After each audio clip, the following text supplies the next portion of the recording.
মাথা খারাপ হয়ে যায়। বাপ ঠাকুরদাকে বহুত বহুত গড় তার একটা ব্যবসা করে রেখে দিয়েছে আর কি। হ্যাঁ কি যে করবো আজকালে, তা খরচাও যা হয়ে যাচ্ছে। হ্যাঁ কও কও।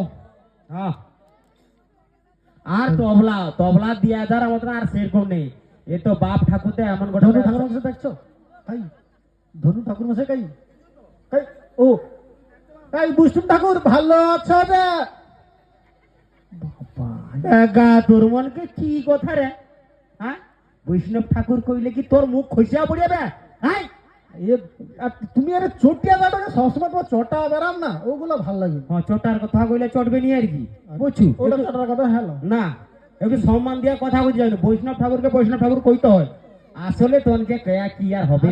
হৌয়ার ঘোর কলিযুগ যাবু যাবু, ধ্বংস হবু নিপাত যাবু। ঘোর কলিযুগ ঢুকিছে কইলে কি হয় রে? আরে রাগিয়া দাও কিন্তু চটিয়া গাটা কেন? আচ্ছা কয়া ফেল। আমি কিটা কইটি শোন। হ্যাঁ আমি সে তোমার কাছে আসছিলি বুঝছো তো? আচ্ছা তোমার কাছে আসছিলি বলতে হ্যাঁ।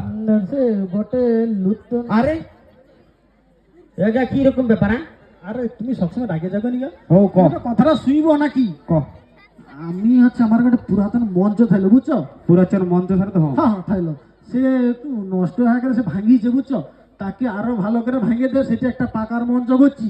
আচ্ছা সেটা কি করলে কি হবে? তোমার কাছে আসি, সেটা কি প্রতিষ্ঠা করতে হবে? হ্যাঁ প্রতিষ্ঠা করতে হবে নি?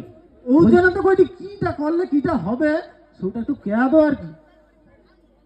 আচ্ছা আচ্ছা মানে স্যার পুরানা মন্দিরটা যাই থাইলো।